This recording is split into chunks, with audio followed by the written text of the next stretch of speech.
नमस्कार दोस्तों, मेरा नाम दीपक कुमार। मैं आप सभी का स्वागत करता हूं अपने YouTube channel the Adarsh dialogue में।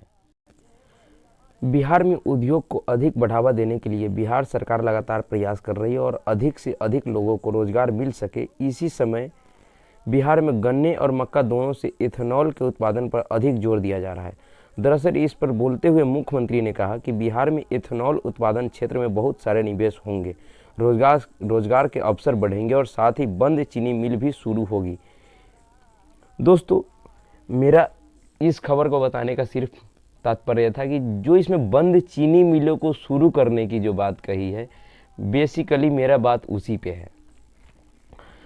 दोस्तों, मैं ग्राम पंचोर, पोस्ट रीगा, जिला सीतामढ़ी का निवासी हूँ और मेरे ही गांव में बहुत ही पुराना चीनी मिल है।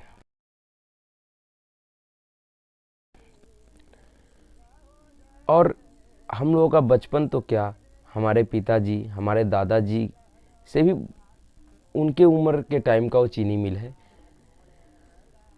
1933 में उसका स्थापना, वर्ष 1933 में ब्रिटिश हुकूमत के दौरान जेम्स फिनले नामक एक अंग्रेज ने रीगा चीनी मिल की स्थापना की थी। वर्ष 1934 के भूकंप में मिल बंद हो गया। 2 साल बाद फिर दूसरी कंपनी ने मिल का संचालन शुरू किया और वर्ष 1950 में कलकत्ता का एक उद्योगपति जिनका नाम ओपी धानुका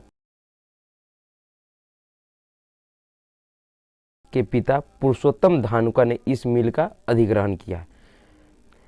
26 जनवरी 1950 से रीगा चीनी मिल फिर शुरू हो गया। तब इसकी क्षमता 5000 टन चीनी उत्पादन की थी। बाद में उनके पुत्र ओपी धानुका ने रीगा चीनी मिल का कमान हाथ में ली और उत्पादन क्षमता 60,000 क्विंटल तक पहुंचा दिया। पर वर्ष 2020 में इस चीनी मिल को व्यवस्था की नज़र लग गई और वर्ष 2021 में मिल पर ताला लटक गया। दोस्तों, मेरा कहना सिर्फ यही था।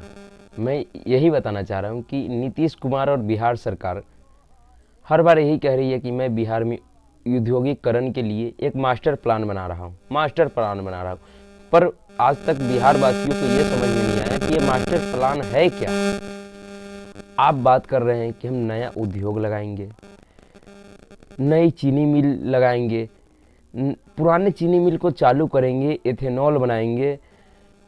और शायद बिहार सरकार को पता होना चाहिए कि जो चीनी मिल वर्ष 1933 में चालू किया गया है, वो भी एक अंग्रेज के द्वारा, और जो 1933 के बाद एक आध साल के लिए प्राकृतिक आपदा की वजह से बंद हो गया, पर 1933 से 2019-20 तक निरंतर चलती आ रही थी और सुचारू रूप से चल रही थी, कोई समस्या नहीं था।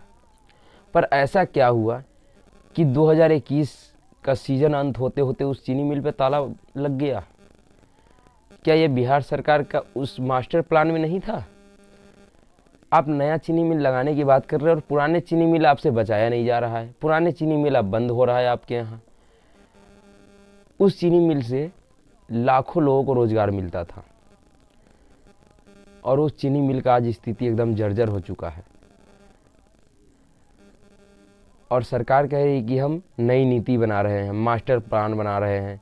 बात एथेनॉल की, अभी दोस्तों मेरे रीगा में सिर्फ चीनी मिल ही एक औद्योगिक संस्थान नहीं था। चीनी मिल में उसमें डिस्टिलरी एस्पीड, जो कि मुख्य रूप से दवाइयों में काम आता है, एस्पीड अल्कोहल बनता था। नीतीश कुमार जी के शराबबंदी के बाद वो संस्थान, अच्छी खासी चलती हुई संस्थान भी बंद हो गई और ये कह रहे हैं कि हम नया एथेनॉल कंपनी लगाएंगे। कैसे लगाइएगा? जो पुराना है वो तो आपसे बचाया नहीं जा रहा है। इतना पुराना संस्थान अगर बंद हो जाए तो ये किसी सरकार के लिए शर्म की बात होनी चाहिए। हाँ, मैं इतना जरूर कहूँगा ईमानदारी से कि रीगा चीनी मिल एक ऐसी संस्थान है जो सिर्फ सरकार की वजह से नहीं, अपितु कुछ दलालों की वजह से भी बंद हुआ है। कुछ बेईमान लोग उस संस्थान में थे, जिनके वजह से भी वो संस्थान बंद हुआ है। मजदूरों को इस तरह से बरगलाया गया, मजदूरों को बरगला के मजदूर और मालिक के बीच में एक ऐसी व्यवस्था पैदा कर दी गई कि मजदूर और मालिक बिल्कुल से एक दूसरे के खिलाफ हो गए। एक बात हमको ये भी समझना चाहिए कि बिहार के लोग बिहार से हजार हजार 2-2 हज़ार किलोमीटर दूर मजदूरी करने के लिए जाते हैं, अपने घर परिवार को छोड़कर कितने दुख के साथ जाते हैं। और वहाँ जाने के बाद आप किसी से पूछिए, जो भी प्रदेश में लोग रहते हैं जो मजदूरी करने जाते हैं, उनसे पूछिए कि भाई आप कितना कमाते हैं वहाँ।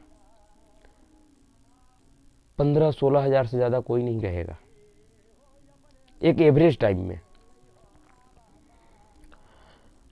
और जब हम 15-16 हज़ार रुपया कमाने के लिए अपने घर परिवार को छोड़ के 1000-2000 किलोमीटर दूर जा सकते हैं, और अगर वही 15-16 हज़ार रुपया हमें अपने गांव अपने क्षेत्र में रह के अगर कोई संस्थान हमें दे रही है, तो हमें क्या दिक्कत है?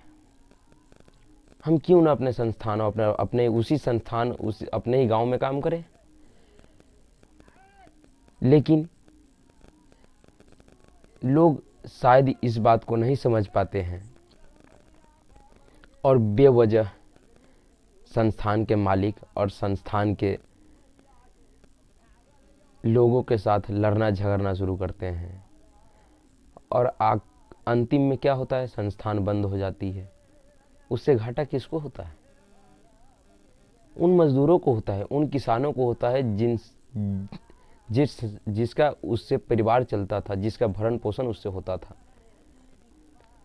आपको बहुत सारे नेता मिलेंगे, बहुत सारे दलाल मिलेंगे, जिनका यह सिर्फ कार्य है कि वो मजदूर और मालिक के बीच में लड़ाई करवा देते हैं।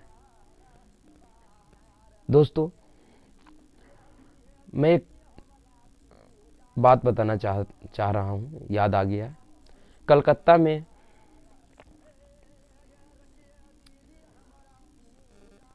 ये 2011 से पहले की बात है। कलकत्ता में जब लेफ्ट की सरकार थी, वहाँ ममता बनर्जी विपक्ष में थे। उस समय जो टाटा कंपनी अपना कार का एक कारखाना लगाना चाह रही थी, कलकत्ता की जगह का नाम एग्जैक्ट याद नहीं है अभी, लेकिन कलकत्ता में लगाना चाह रही थी। उस समय ममता बनर्जी को अपने राजनीति चमकाना था। जिस क्षेत्र में टाटा कंपनी अपना कंपनी लगाना चाह रही थी, उस क्षेत्र के सभी किसानों से उनका एग्रीमेंट भी हो चुका था, यानी कि हर चीज़ फाइनल था। पर ममता बनर्जी को अपनी राजनीतिक चमकाना था। उन्होंने 200-400-500 किसानों को टाटा कंपनी के खिलाफ खड़ा कर दिया, बरगला के कि ये आपका ज़मीन ले लेगा, आपका ज़मीन खराब हो जाएगा, ये आपका ज़मीन हड़प लेगा, कभी आपको देगा नहीं। और ऐसी परिस्थिति बन गई कि टाटा कंपनी को अपना कंपनी वहाँ से हटाना पड़ा, और हटा के फिर वो गुजरात ले गए। लेकिन उसमें हुआ क्या? ममता बनर्जी जी का राजनीतिक चमक गया। वो शायद उसी टर्म में जीत भी गई, मुख्यमंत्री भी बन गई। लेकिन उन क्षेत्रों के लोगों से अभी भी पूछा जाता है कि आपको क्या मिला? क्या आपसे अगर टाटा कंपनी ज़मीन ले रही थी तो आपको रोजगार की व्यवस्था नहीं दे रही थी? वो लोग भी कहते हैं हाँ दे रही थी। तो फिर आप क्यों उनके खिलाफ खड़े हुए? तो नेता उन्होंने हमको ऐसा ऐसा समझाया कि हमारा ज़मीन ले लिया जाएगा, ये हो जाएगा, वो हो जाएगा, हम उनके खिलाफ खड़े हो गए। दोस्तों, अक्सर यही होता है। जहाँ भी कोई उद्योग अच्छा से चल रहा होता है और कोई ऐसे दलाल, कोई ऐसी छोटपई के नेता जिनको ये समझ में आ जाता है कि यहाँ का कर्मचारी हमारे बातों में आ जाएगा और हम कर्मचारी और मालिक के बीच में एक ऐसी व्यवस्था को खड़ा कर सकते हैं जिसमें हमारा कुछ कमाई हो जाए, तो वो ऐसे करते हैं। और उसी समस्या और उसी चालाकी का देन है कि आज हमारा रीगा चीनी मिल बंद है, बदहाल स्थिति में है। संभवतः वो चालू ना हो पाए। इस क्षेत्र के लाखों लोगों का रोजगार मर गया, लाखों लोग बेरोजगार हो गए। पर क्या उन नेताओं को कुछ हुआ होगा या उन दलालों को कोई फर्क पड़ रहा होगा? नहीं पड़ रहा होगा। इसलिए भाइयों, मेरा आपसे गुजारिश है कि अगर आप बिहार का निवासी है, खास करके बिहार के लोगों से इतना निवेदन है कि अगर आपके क्षेत्र में कोई उद्योगपति कोई उद्योग लगा रहा है तो आप सकुशल उनको लगाने दीजिए और एक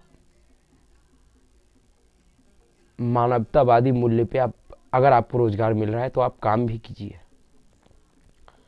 और हम सब लोग प्रयास करेंगे तो बिहार विकसित होगा। लेकिन अगर आप किसी दलाल या किसी छोटपई के नेता के चक्कर में आ जाइएगा और अपने संस्थान, जिस संस्थान में आप काम कर रहे हैं उसी संस्थान के मालिक के खिलाफ आप खड़े हो जाइएगा, तो भाइयों इसमें सिर्फ और सिर्फ आपका नुकसान होगा, उस नेता या उस दलाल का कुछ नहीं होगा।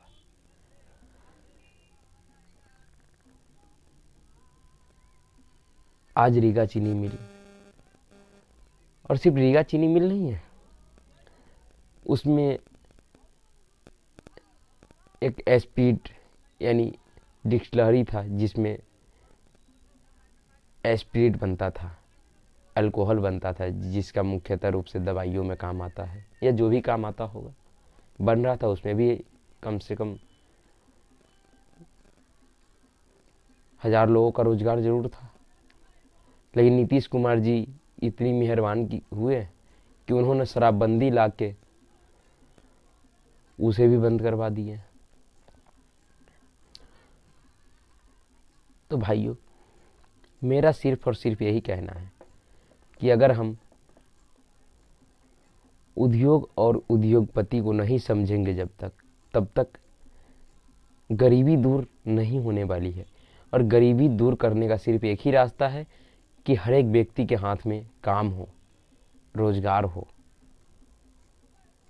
किसी नेता के भाषण से गरीबी दूर नहीं हो जाएगा भाई।